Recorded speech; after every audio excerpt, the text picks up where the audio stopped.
자, 이번 시간부터 열역학 부분에 대해서 알아보도록 합니다. 그래서 이 부분이 이번 학기의 마지막 챕터라고 할 수 있죠. 대략 어떤 내용을 이야기할지를 개괄적으로 한번 보면요. 처음에 이제 온도와 열 에너지에 대해서 에너지도 열도 에너지니까 그래서 우리가 열을 일로 일 단위로 나타내는 열의 일당량 문제 이런 데 대해서 알아보도록 합니다. 자, 그리고 이 고체, 액체, 기체 전부 다 온도가 높아지면 열이 주어지면 팽창을 하죠. 그 중에서 우리가 고체와 액체의 열 팽창에 대해서 알아보도록 합니다. 기체의 팽창은 나중에 열기관에 사용되기 때문에 그에 대해 그때 다시 이야기하기로 하고요. 자, 그리고 이 비열 문제. 그래서 물체의 온도를 높이려면 외부에서 열을 주어야 되는데 이 열을 어느 정도 주어야지 이 온도가 올라가느냐. 이거는 물체에 따라서 다르죠. 그래서 그런 물체에 따라서 다른 비열 문제에 대해서 이야기하는 겁니다. 자, 그리고 이 연력학이 가장 많이 이용되는 분야가 바로 열기관이죠. 이 가솔린 엔진이라든지 디젤 엔진 이런 열기관 앞으로 전기 에너지를 많이 사용하겠지만은 그래도 이 열기관을 여전히 선박이라든지 사용해야 되니까 그래서 이 열기관과 관련해서 기체 열기관에 사용되는 게 기체거든요. 기체니까 기체의 팽창을 위해서 이 기체가 외부에서 일을 하고 그래서 그 일을 동력으로 사용하는 것이 바로 열기관입니다. 그래서 이 과목에서는 물리학 1이고 기초 물리학 부분이니까 이 열기관에 사용하는 기체를 이상기체로 가정해서 열기관이 어떻게 작동하는지 이런 게 대해서 그리고 또 그걸 알려면 또 열각 제일법칙을 알아야 되니까 그에 대해서 이야기를 하죠.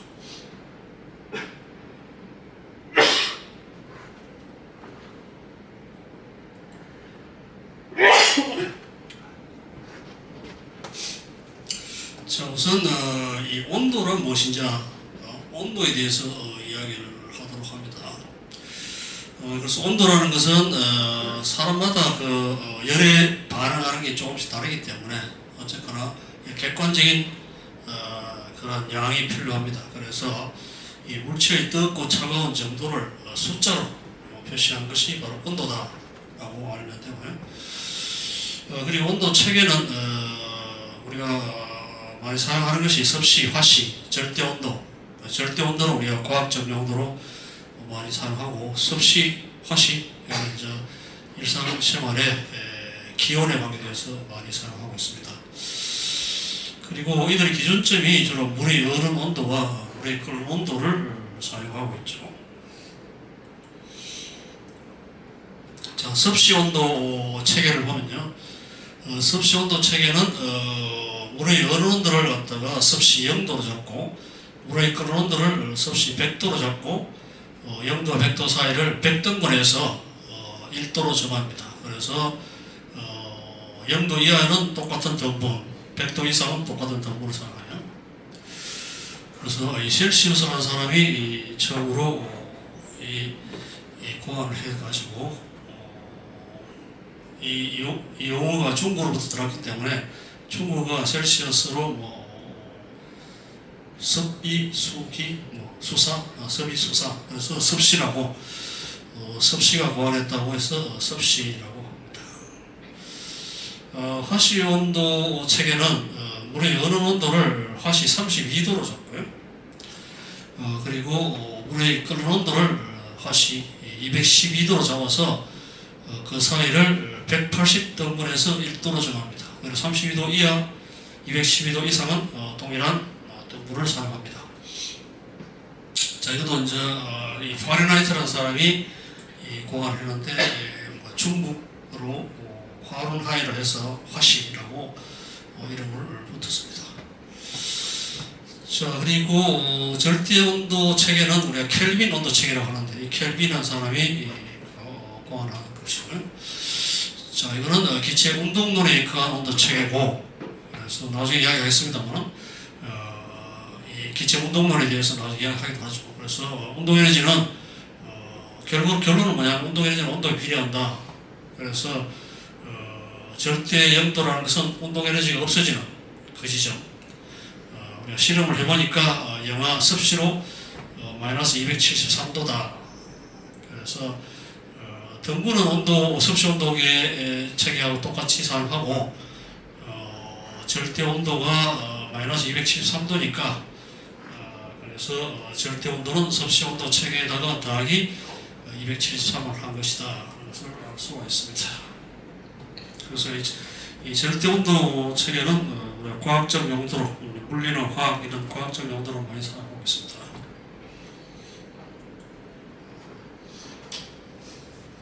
그림으로 표시한 것인데요. 섭씨는 보다시피 0도와 100도 사이를 물의 얼음점과 끓는 점 사이를 100등분 한 것이고요. 화씨는 180등분 했어요. 그래서 이 화씨 온도 체계와 섭씨 온도 체계의 사이는 F는 5분의 9시 더하기 32 이런 식으로 표현이 되고요. 그리고 절대 온도와 섭씨 온도 차이는 섭씨 온도에다가 273을 더하면 절대 온도 체계, 켈빈 온도 체계가 됩니다. 자, 그러면 이 화씨를 왜 사용하느냐 하면은 우리가 주로 이런 온도 체계를 많이 사용하는 것이 기온을 날씨, 기온이 몇 도다 이런 일상생활에 인간의 생활에 가장 많이 영향을 주기 때문에 그래서 기온 온도 체계를 이 화씨로 할 경우에는 여기 보면은 이 화씨로 0도 붙으면은 섭씨로 영하 18도 정도 되거든요. 그래서 기온을 이야기할 때는 이 화씨를 사용하면은 좀 양의 값이죠. 양이 없었기 때문에 그래서 편리하다. 그래서 예전에는 많이 사용했는데 요새는 거의 전부 다 섭씨를 사용합니다. 저 기온을 보면은 저 한국의 기온을 보면은 이 겨울에 가장 추운 저기 북한 쪽에 마이너스 16도니까 화씨로 이용하면 0도보다 높죠. 그래서 기온을 이해할 때는 항상 0도 이상이기 때문에 편리합니다만.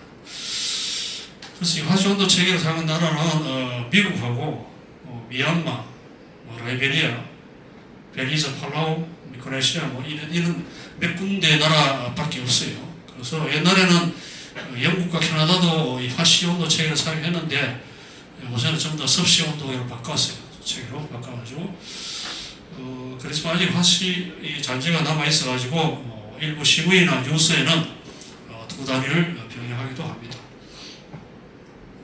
자, 어쨌거나 이 기온의 경우에 세계 대부분의 나라가 섭씨 온도 체계를 사용하고 있다. 그래서 미국하고 일부 국가만 이 화씨 온도 체계를 아직도 사용하고 있습니다. 보다시피 이 미국의 여름 한 달의 온도 기온을 갖다 보여주고 있는데요. 그래서 91도이라면 30몇 도 됩니다. 자, 그래서 지금까지 그 온도라는 것이 뭐냐에 대해서 이야기했습니다. 온도라는 것은 차갑고 뜨거운 정도를 숫자로 표시하는 것이고, 그래서 객관적인 이 숫자로 표시하니까 몇 도다 그렇다면 대략 어느 정도 온도다 하는 것을 갖다가 우리가 감을 잡을 수 있기 때문에 그래서 숫자로 표현한 것이다 하는 것이고요. 자, 그리고 이 절대온도 체계를 켈빈이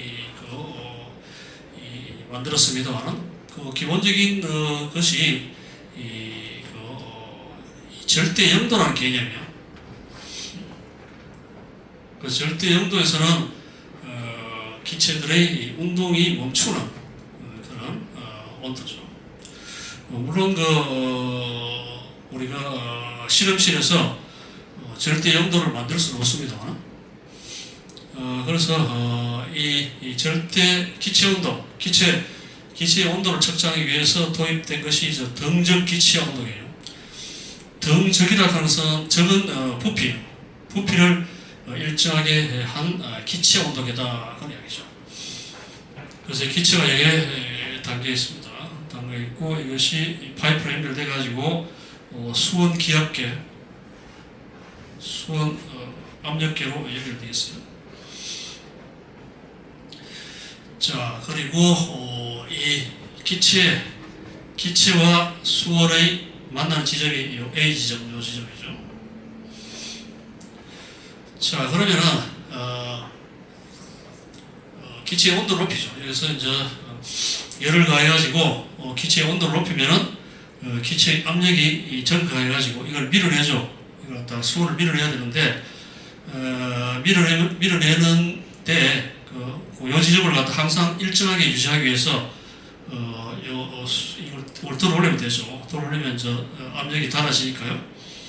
자, 그래서 이제 등적이죠. 그래서 항상 기체하고 이 수온의 이 만나는 지점 A를 일정하게, 그래서 그러면 기체의 부피가 일정하게 되니까요. 그래서 기체 온도를 높이면 압력이 높아지면 결과적으로 이 높이 H가 높아지고 압력이 높아지니까요. 그래서 기체 압력을 저런 식으로 재울 수 있죠. 그래서 이 기체의 부피를 일정하게 한 상태에서 그때 기체 압력을 재는 그러한 온도계가 등적 기체 온도계입니다. 그리고 우리 알다시피 이 기체를 희박한 기체 같은 경우는 이상기체라 하는 것은 이 기체 분자들끼리의 충돌이 거의 없다는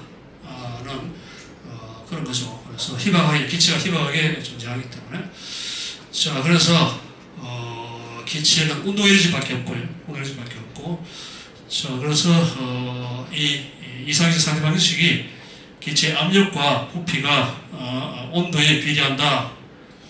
얘는 몰 수고요. 그리고 R은 기체 상수입니다.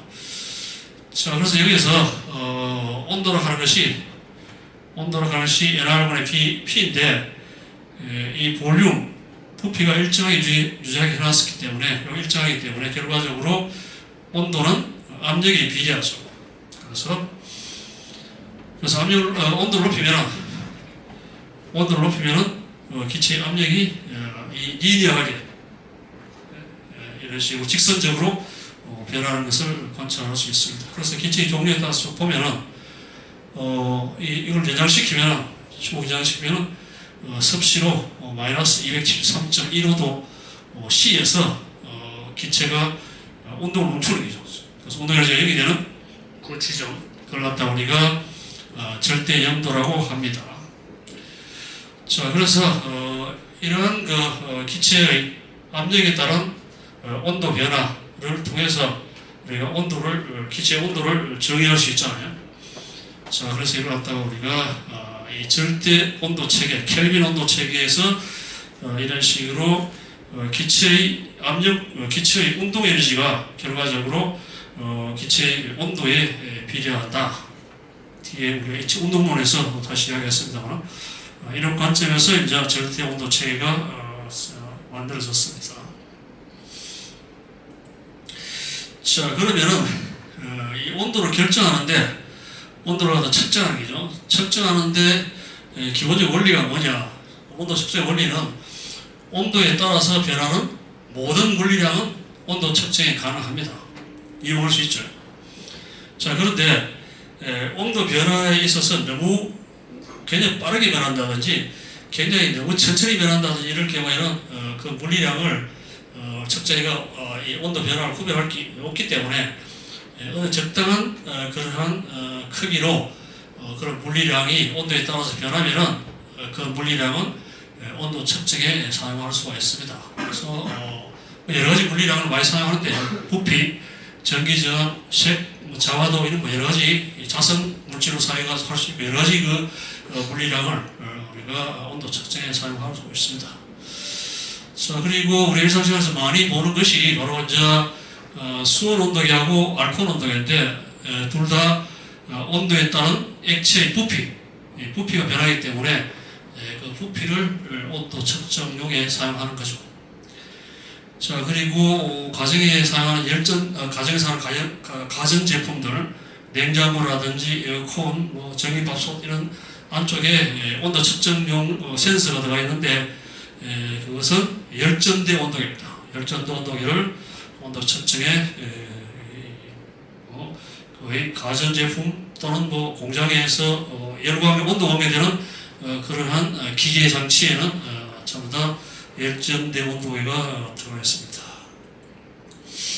자, 간단히 보면요, 이 수온 또는 알코올 온도계는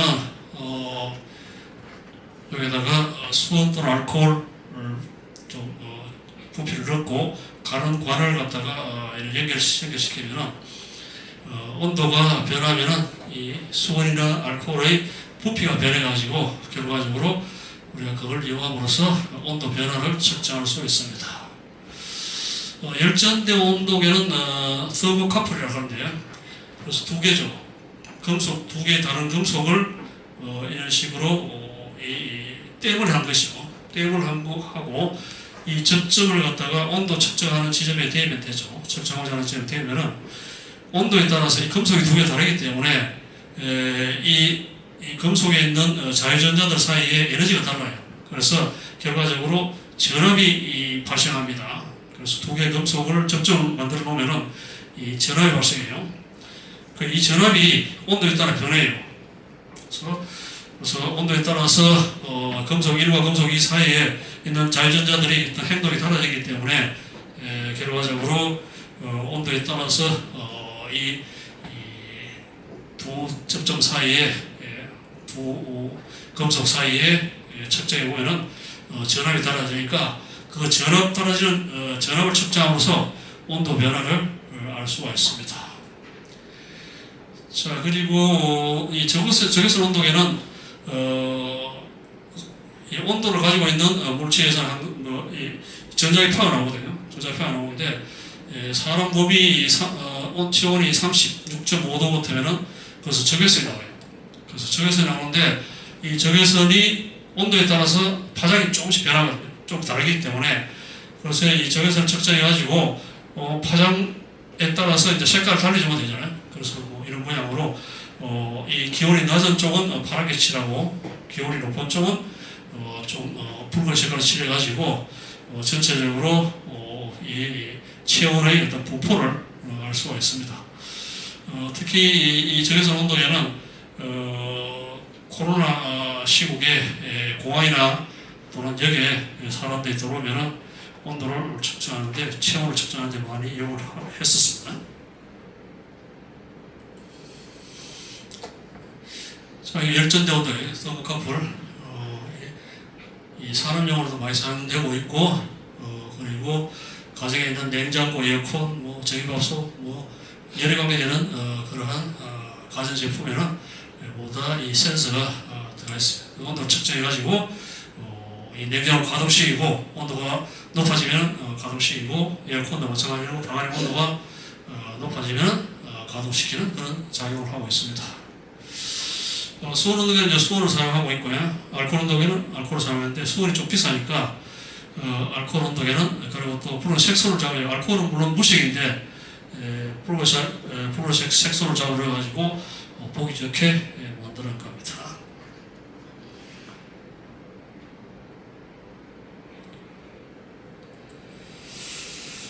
자, 다음에 열에너지. 열하는 것은 뭐냐? 히트라고 하는 것은 에너지입니다.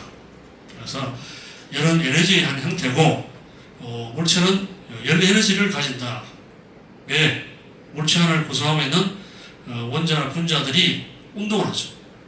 운동을 해서 운동 에너지 있고 또 서로 이 뭉쳐가지고 진동하고 회전도 하기 때문에 이러한 운동 에너지가 위치 에너지의 합으로서 열 에너지를 가집니다. 그래서 이 열 에너지 때문에 물체는 온도를 가지고 있고요. 자, 그러나 열 에너지는 물질의 상태를 나타내는 상태함수는 아니다. 상태함수는 나중에 우리가 이야기했습니다만 물질의 온도, 압력, 부피, 또 엔트로피 이런 것들로서 물질이 어떤 상태인지를 갖다가 나타내는 그런 것을 우리가 상태함수인데, 열 에너지 상태함수가 아니고 에너지죠. 에너지이기 때문에 우리가 일이라든지 이러한 그래서 열 에너지는 단위가 주울이죠. 무엇과도 일도 주울이듯이, 자, 그래서 열 에너지는 에너지다 하는 것을 갖다가 기억해 두기 바랍니다. 자, 그래서 이 물체에 열이 주어지면, 열 에너지가 주어지면 물체를 구성하는 원자나 분자들이 온도에 활발해지겠죠. 활발해지고, 그래서 온도가 올라갑니다. 그리고 온도가 열을 갖다 더 많이 주면은 물체 상태가 바뀌죠. 고체가 액체되고, 액체가 기체될 수 있고, 그런 식으로 열 에너지에 의해서 물체의 내부 어떤 구조가 바뀌는 그런 현상도 관찰할 수가 있습니다. 자, 다음에 열량의 단위. 그럼 열량이 열을 나타내는 단위가 뭐냐 하면은 우리가 잘 알다시피 칼로리 있죠. 칼로리는 1칼로리는 물 1g을 습시 또는 절대 온도 1도 올리는데 필요한 열량을 우리가 칼로리라고 합니다. 여러분 음식 사면은 거기에 칼로리가 표시되어 있잖아요. 그거는 칼로리예요. 대문자 칼로리고, 대문자 칼로리는 15의 3성 소문자 칼로리. 그렇죠? 이거는 소문자 칼로리로 이거는 물 1g을 1도씩 올리는데 1칼로리가 든다. 그래서 칼로리 단위를 사용하고 있어요. 자, 그래서 열은 에너지잖아요. 열은 에너지이기 때문에 1의 단위로 표시해야 되는데 1칼로리가 몇 줄에 해당되느냐? 그걸 갖다 실험을 해보면은 1칼로리는 대략 4.2줄에 해당합니다. 이걸 갖다 우리가 열의 1당량이라고 해요. 그래서 1칼로리는 4.184줄에 해당되고, 또는 거꾸로 1의 1당량은 1줄은 0.24칼로리에 해당이 됩니다. 자, 이걸 실험한 사람이 바로 주울이라는 사람이죠. 우리가 1의 단위를 주울을 많이 썼잖아요. 자, 장치를 보면은 여기 물 속에 회전판이 있고, 여기에다가 떨어뜨려가지고 결국 이 회전이 돌므로써 이 물의 온도가 변하죠. 그래서 온도를 갖다 온도하고 이 에너지하고 역학적 에너지하고 비교해서 열의 일당량을 측정을 했습니다. 자, 뭐 이런 구조죠. 그래서 물이 있고 여기다가 회전판이 있고 여기다가 질량을 떨어뜨리면은 이 위치 에너지가 변하잖아요. 그래서 이 위치 에너지 mgh 그리고 이거에다가 물체 도는 거하고 여러 가지가 빼주면은 바로 이제 이것이 물을 덮이죠. 그래서 이 비열이고 덮여가지고 그래서 여기서 이제 계산하면은 우리가 1줄이 이 4.2줄에 해당한다는 1칼로리가 4.2줄에 해당한다는 것을